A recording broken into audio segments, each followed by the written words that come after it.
Hello, Professor. This is Malia Troop. I'm in your biology lab 250 class, and today I'm going to be going over the lab 5 video of the eye anatomy. We'll be doing the dissection of the cow's eye. So let's get started. I have my structures list right here. And also at the end, I'll be answering several questions. So to begin, I have removed all of the fat off the eye and I've cut it in half. And I have pieces of the eye on my dissection tray that I will be going over. So for the first structure is going to be the optic nerve. So if we flip this eye around, on this side, we can clearly see the optic nerve. Next is going to be the extrinsic eye muscles. So with the extrinsic eye muscles, there's going to be like 4 different types. You're going to have like your superior oblique, which is going to run across like the top. And then you're going to have your lateral rectus, which runs along the sides. And then you have a medial rectus in the middle. And then at the very bottom of your eye, you're going to have an inferior oblique eye muscle. All these aid in eye movement and just helps with, moving your eye up and down, left and right, and such. In the eye, flipping it over, we're going to see that we have our cornea and then the sclera, which is going to be the white portion around your eye. And then for the corneal section, so in here,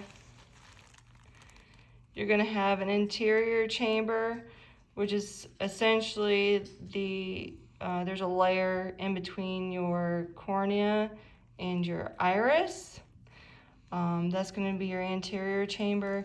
And then over here on the iris, you're going to have like the pupil, and that's going to be where light is directed inside the eye. And then this little rock piece right here is going to be your lens. And then over here on the other side of the eye, you're going to have your retina. And then the lining of the inside of the eye right here, that's going to contain blood vessels. It's going to be your the choroid. And that basically covers all of the structures of the eyeball. Going to our questions.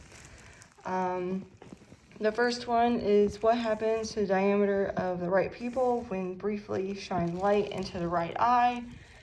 So what's going to happen to the right pupil is it's going to, the diameter of the pupil of the right eye is going to get smaller, and the muscle that your iris is connected to is going to be responsible for the constriction of your pupil.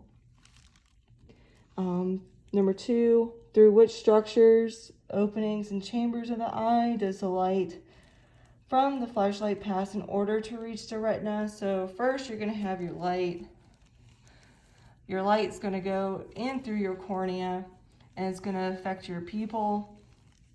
So your pupil is going to control how much light is actually needed to go into the eye. From there, it's going to bounce off of your lens, and it's going to focus that light. And then it goes through all that jelly-like substance, that vitreous humor. And that's what essentially gives your eyeball shape. And then from there, it finally hits your retina. Number 3, which structures serve as the sensor and effector in the pupillary light reflex? Those are going to be your photoreceptors, and basically those are just responsible for sensory transmission. So it sends information to the brain, and then it comes back as what you're seeing. Number 4, which cranial nerves are required for the pupillary light reflex? Those are going to be your oculomotor nerve. and it carries the motor signals that actually constrict your muscles. And then lastly, what happens to the diameter of the left pupil when you briefly shine the flashlight into the right eye? For this, what happens to one eye is going to happen to the other. So when light is shining into your right eye, your left eye is going to do the same. So basically they run off the same set of muscles. So what happens to one is going to affect the other. So if light is shining into your right eye, your right pupil gets smaller, so your left eye is going to do the same thing. So that is it. I hope you enjoyed this lab. I had an okay time with it. I'm not a huge fan of dissection, but it was interesting to cover all of this material. So thank you.